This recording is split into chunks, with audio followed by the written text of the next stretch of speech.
right, is this working? Yeah, I can hear it. Okay. So some of you immediately are wondering why I'm up here, because it is a youth-led service. And if you're wondering that, there's a 50% chance I would remind you that I'm still younger than you. Okay?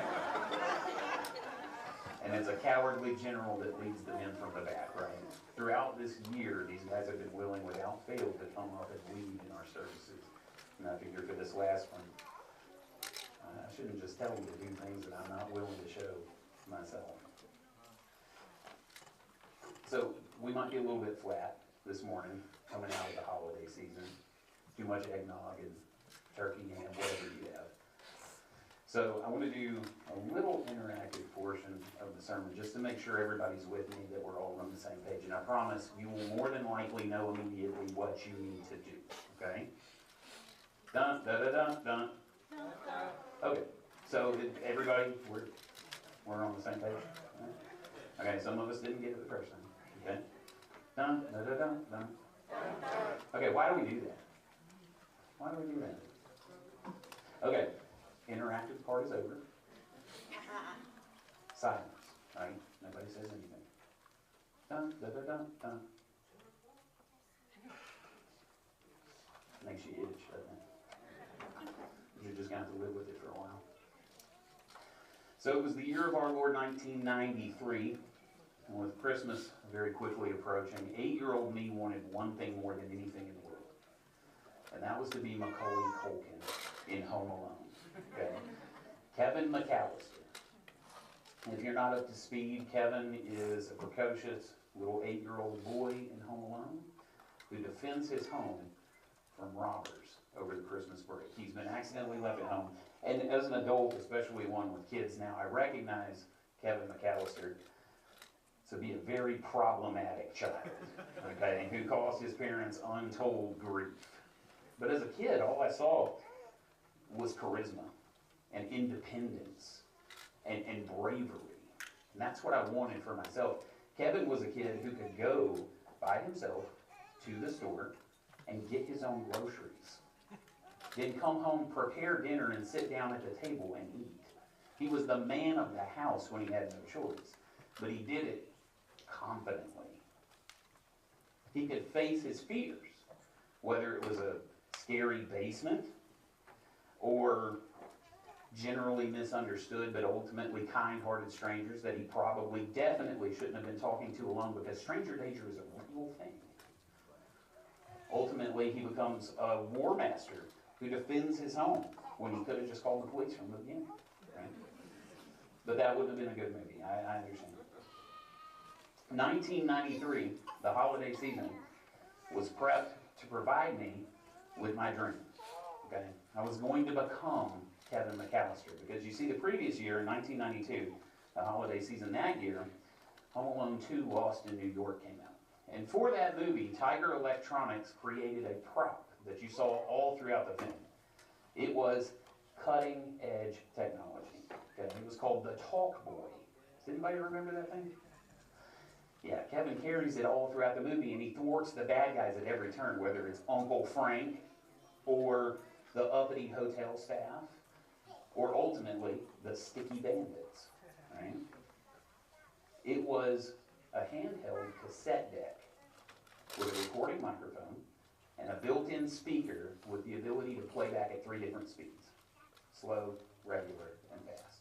I called that one chipmunk speed. You can sing into it and play it back, see what the chipmunks sound like. It wasn't just me, right? Kids went crazy over this thing. I don't want anybody to misunderstand. It caused one of the early 90s toy crazes. Retailers had not prepared themselves. We had been seeing it on cereal commercials, and we wanted, all of us, to be Kevin McAllister. So the shelves were empty. And yet somehow, Christmas morning, I got a Talk Boy. I don't know how many people my dad had to actively box out for my mom to get to the shelf. But time and time again, they pulled it off. Whether it was the resurgence of the Cabbage Patch doll, right? The Tamagotchi, for anybody who remembers that, the Furby, the Razor scooter. My parents did everything they could to make sure that the gifts we wanted were the gifts that we received during the Christmas holidays. And I immediately skipped a page. During his time on earth, during his ministry, Jesus made it very plain that God the Father is a gift giver. If we look at Matthew chapter 7, verses 7 and 8, we see really familiar verses to many of us, where Jesus says, ask, and it will be given to you. Seek, and you will find. Knock, and it will be open to you. For everyone who asks receives, and the one who seeks finds. And to the one who knocks, it will be opened. I'm sure that many of us are familiar with verses. And they establish an essential, fundamental truth to the core of our faith, that God's ultimate desire toward his people is to give, not simply take. The writer of Hebrews reminds us that this understanding of God's character is essential to pleasing him, and not just that, but having a relationship with him. In Hebrews 11, verse 6, he says, and without faith, it's impossible to please him, for whoever would draw near to God, must believe, A, that he exists, and B, that he rewards those who seek him. Our faith and our obedience in God the Father will not go unrewarded. So by all means, ask, seek, and knock, because we serve a God who gives gifts. There's a difference, though, right, between the gifts that God gives and the gifts that I got for Christmas, right? Because for all the hype, for all the excitement, from the Razor scooter to the Tamagotchi to the Talk Boy, the Furby, all these different things, all the promises made to me in commercials that my life would never be the same.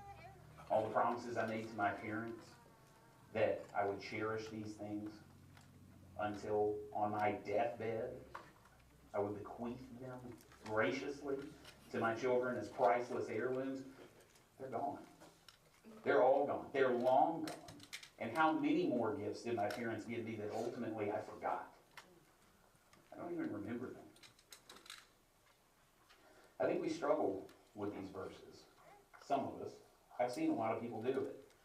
They seem so straightforward. Ask and you'll receive, seek, you'll find, knock, and it'll be open.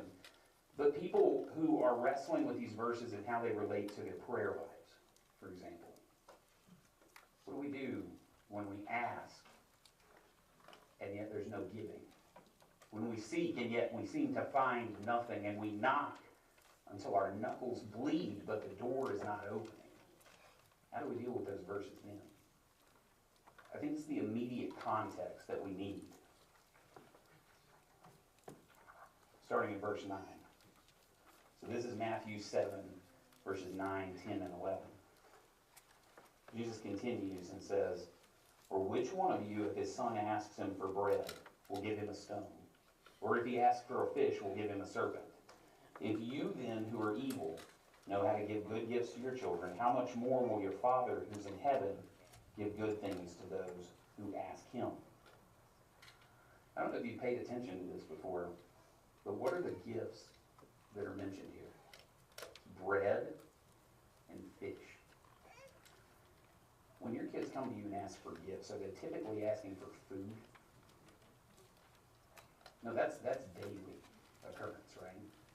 This isn't a child asking for real material things the way that we think of oftentimes when we think of gifts. Now, some of you grew up with parents or grandparents who really drove it home to you that every meal you ate was a gift that they did not owe you. Okay?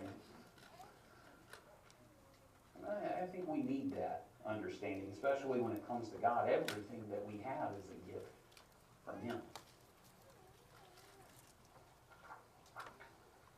There's this thing in us, this desire, this need for resolution, right? We're always seeking completion. We're uneasy without it. It makes us ache. It makes us itch for every we need to make us right, to make us whole. Some of you are glad that I did that because you were still upset from earlier. that was living in there. What do we do when the doesn't come around as we understand it?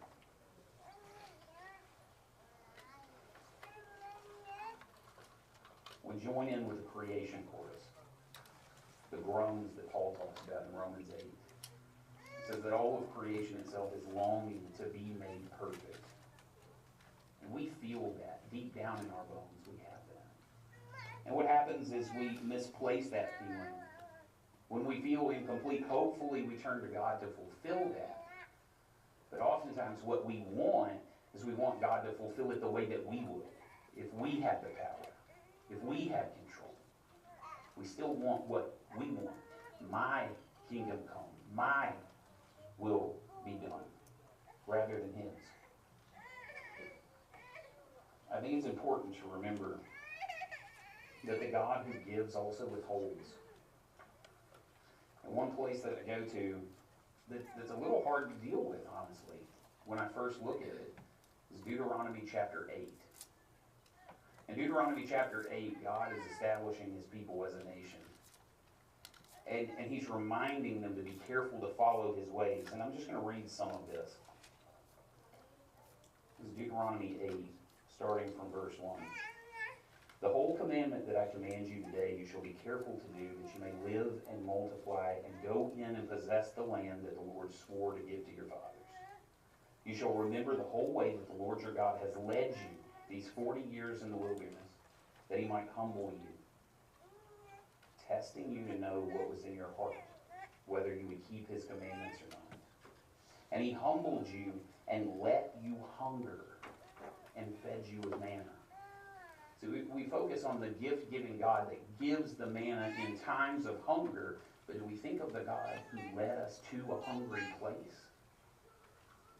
That's a harder thought. And maybe it's easier when we think on the large scale, right? We think of Israel as a nation, and that's easier because it's not personal. But what about when it becomes personal? Because we can look at the first chapter of 1 Samuel, and we find a woman named Hannah. And Hannah wants a child. She wants a child more than she wants anything. And so she goes to God praying that He will give her a child. In the process, we're told why she doesn't have a child. Because God has closed her womb. She's praying for something that God has withheld from her. And as a result, when the time fully comes for Him to give her that gift, she is humbled. And she makes this oath to God that if He gives her a son, that son will then be dedicated back to God. And the human part of me wants to say that that's Indian giving, right? Does that make God an Indian giving?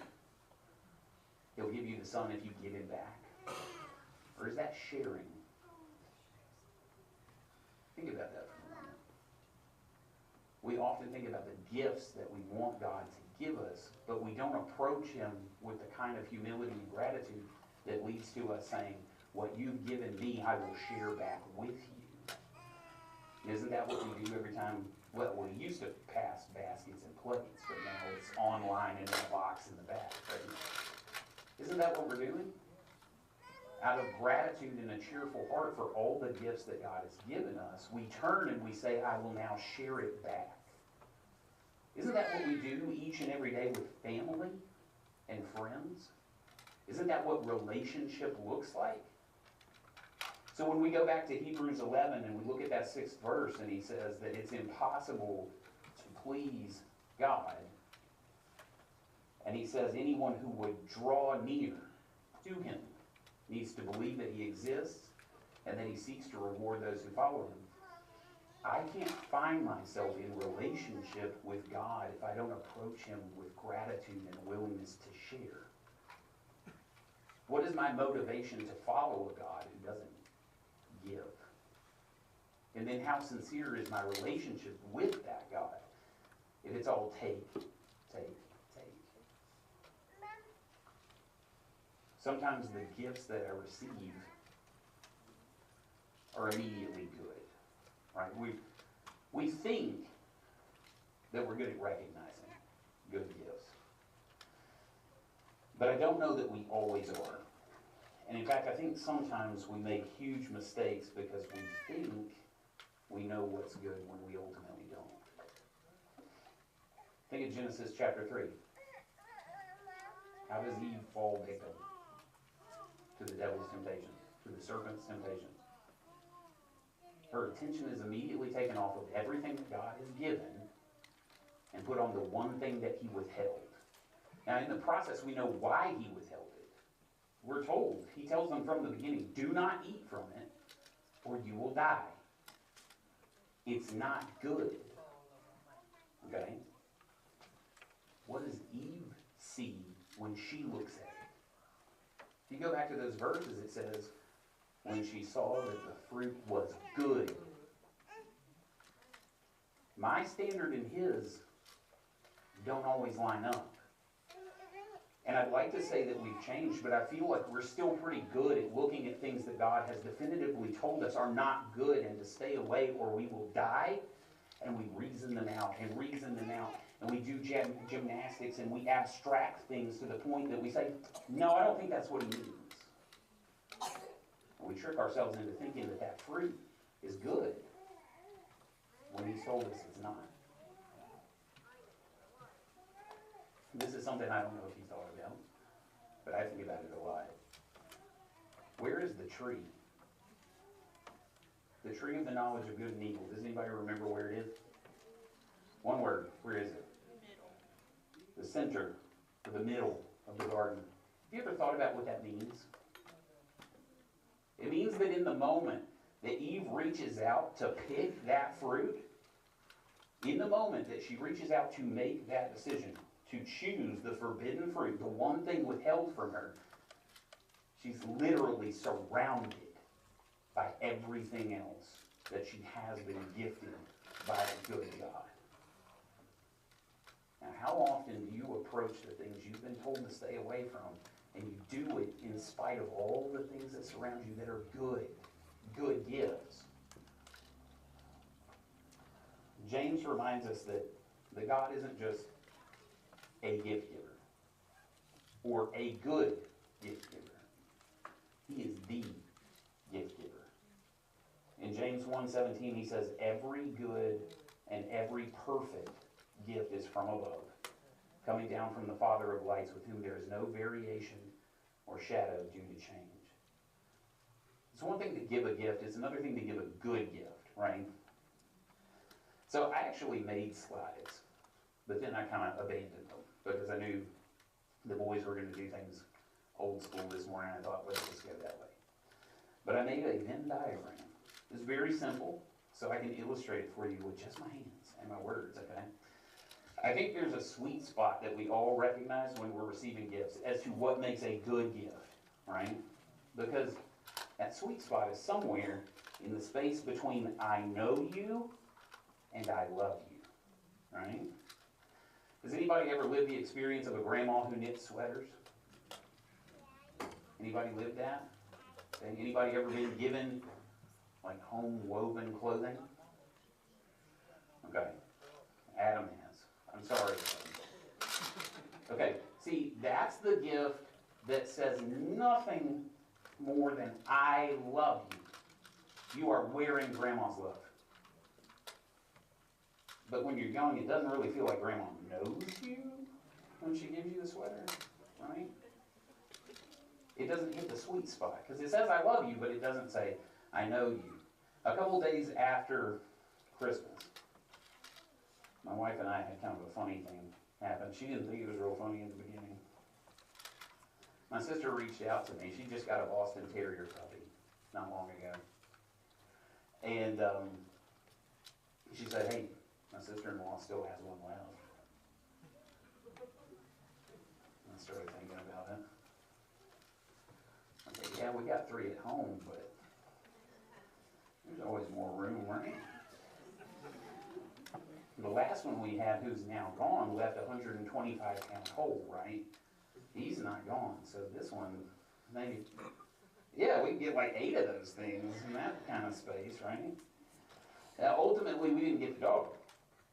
but it left this disappointment in me that was way more severe than I thought it was going to be.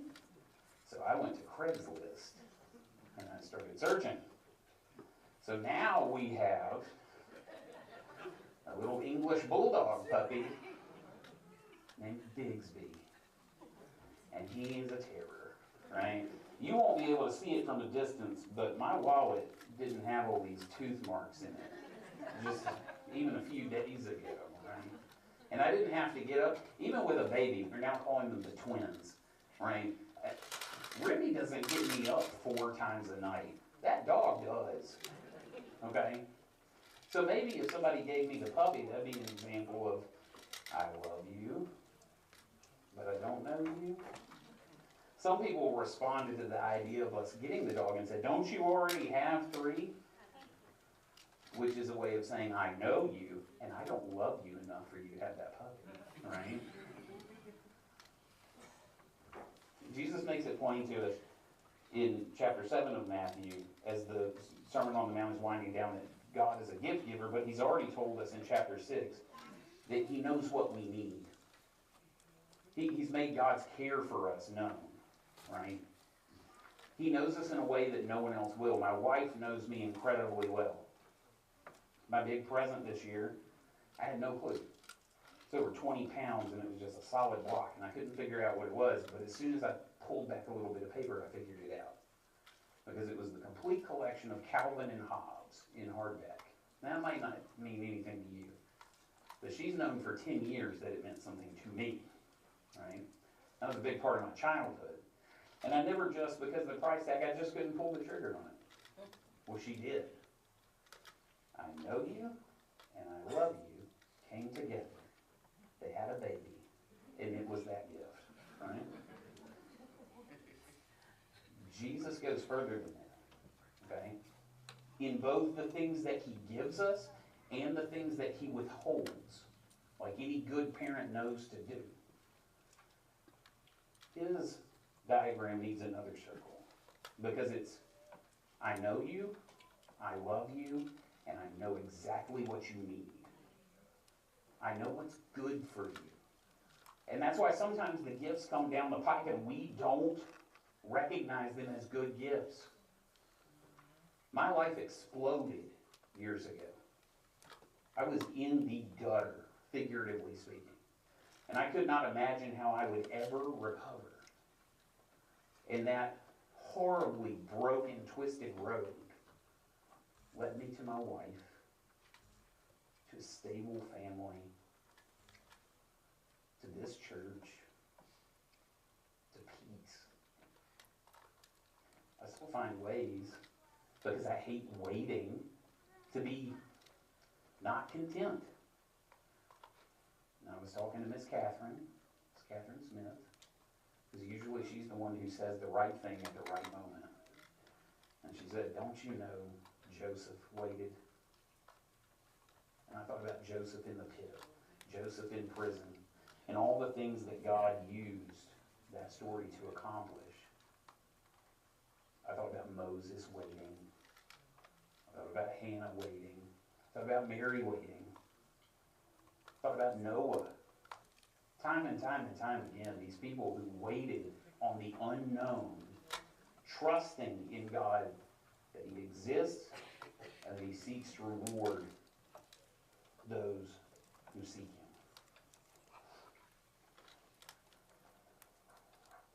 That's why Paul says this. In Philippians 4, which Aaron read for us earlier. Rejoice in the Lord always, and again I will say rejoice. Let your reasonableness be known to everyone. The Lord is at hand. His way of saying he is not just near, he's here. As you draw near, he's already there. The Lord is at hand. Don't be anxious about anything, but in everything by prayer and supplication with thanksgiving, let your requests be made known to God. The peace of God, which passes all understanding, will guard your hearts and your minds in Christ Jesus. I think it just popped up on the screen, didn't it? I mean, Adam's on the ball. I'm going to keep reading context, because I think that's what we're not always good to do. Verse 8, finally, brothers, whatever is pure, whatever is honorable, whatever is just, whatever is pure, lovely, commendable, if there is any excellence, if there is anything worthy of praise, think about these things. What you've learned and received and heard and seen in me, practice these things, and the God of peace will be with you. When he says, what you've learned and received and heard and seen in me, he's talking to a people who saw him imprisoned the first time he went to see them. And he couldn't stop singing. He's in jail singing. And when he writes to them, it's happening again, and he's got nothing but joy, and he sees opportunities everywhere. He talks about, in verse 11, learning what it is to be content in whatever situation. He says, I know how to be brought low, and I know how to abound in any and every circumstance. I've learned the secret of facing plenty and hunger, abundance and need. And that is always in my mind, because I just don't think we understand how important it is to learn how to face abundance. He puts those things side by side. I have learned how to face abundance just as much as I've learned to face need. We forget sometimes that Jesus said it is hard for the rich man to enter the kingdom of heaven. So I go back to Deuteronomy 8 and why God says he led his people into the wilderness and why he says he led them to hunger is because he wanted to humble them. And I think of the beginning of the Sermon on the Mount, what we call the Beatitudes. And Jesus said, blessed are the poor in spirit. I don't think I had a clue what that meant for a long time. Poor in spirit is that place where I fully understand that I have nothing if I do not have God. It is the Pharisee and the tax collector. That's the illustration God uses to show us what poor in spirit looks like. Because we have a Pharisee who feels wealthy in spirit, that he's got it figured out. He has the law in hand. That's the problem that Jesus had with the teachers at the time. They had his law in hand and they had it figured out. They even added to it. They made it more elaborate and more ornate, and they thought they really had it down. So you have a Pharisee standing in the temple, and he points while praying to a tax collector and says, thank you, I'm not like him. Thank you, God, that I'm not like him. And meanwhile, that man has no concern for him. He can't even look up, and he's beating his chest and says, have mercy on me, a sinner. That is poor in spirit.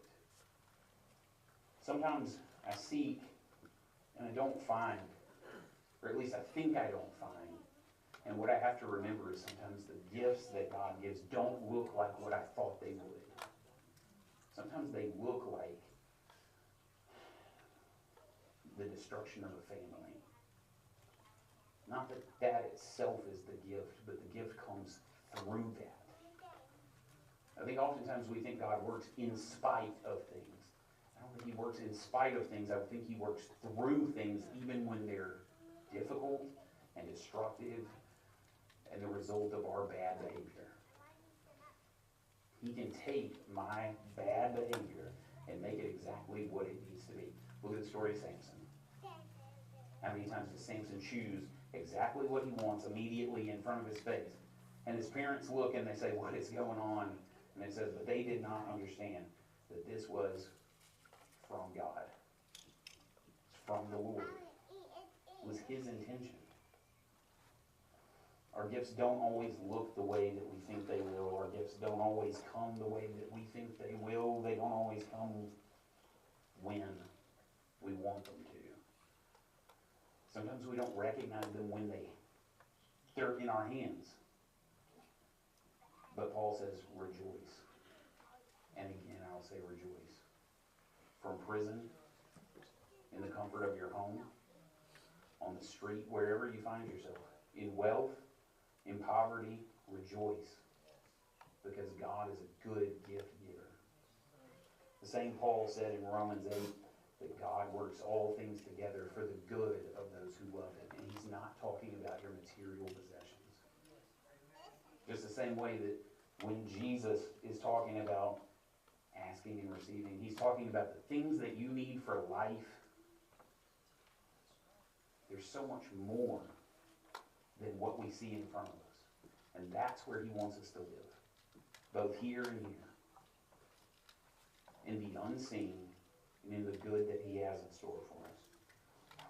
And James, who says that God is the giver of good gifts, don't forget that he starts that letter by saying, "Count it all joy, my brothers, when you meet trials of various kinds, for you know that the testing of your faith produces steadfastness. Let steadfastness have its full effect, that you may be perfect and complete, lacking in nothing. If any of you lacks wisdom, let him ask God, who gives generously to all without reproach, and it will be given him. But let him ask in faith, with no doubting. For the one who doubts is like a wave of the sea driven and tossed by the wind. For that person must not suppose that he'll receive anything from the Lord. He's a double-minded man, unstable in all his ways. Let the lowly brother boast in his exaltation, and the rich in his humiliation, because like a flower of the grass he will pass away. For the sun rises with its scorching heat and withers the grass. Its flower falls, and its beauty perishes. So also will the rich man fade away in the midst of his pursuits. Blessed is the man who remains steadfast under trial. For when he has stood the test, he will receive the crown of life, which God has promised to those who love him. Let no one say when he is tempted, I am being tempted by God, for God cannot be tempted with evil, when he himself tempts no one. But each person is tempted when he is lured and enticed by his own desire. Then desire, when it is fully conceived, gives birth to sin, and sin, when fully grown, brings forth death. Don't be deceived, my dear brothers. Every good gift and every perfect gift is from above, coming down from the Father of lights. God does not change from the beginning to now. James wants us to understand that even when our gifts don't look like what they were supposed to be in our minds, when they don't come the way we want them to, or when we want them to, when they don't even look good to us, God is still working in those things for a good outcome, because, as Paul says, he works all things together for the good of those who love him. Oftentimes, the way that God gives his good gifts to us is through one another. Some people this morning hurt. Some people didn't know they were hurting until they got here.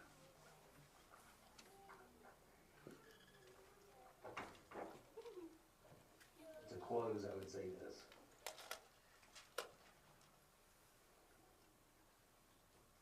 Knowing that I'm not always good at knowing what is good, I need to continue to seek God. Because regardless of what I find around myself, I know that he is good. And the tone has already been set for me. The key of the song of my heart is set by the understanding that God is a good gift giver. Everything that he does for me, for my good, whether I understand it in the moment or not. But sometimes I have to lean on others when I'm weak. Sometimes I have to seek the support of the church in whatever that looks like. And this is a good place to be. I look at the way that someone like Christine has been supported, and I'm so encouraged and comforted by that. Because there are a lot of places who would not do what's being done here. If you find yourself this morning in need, God is a good gift giver, and he's given a lot to each one of us, and so many of us here have enough to give to others, to share amongst one another. If you need something from the church this morning, please come while we stand as we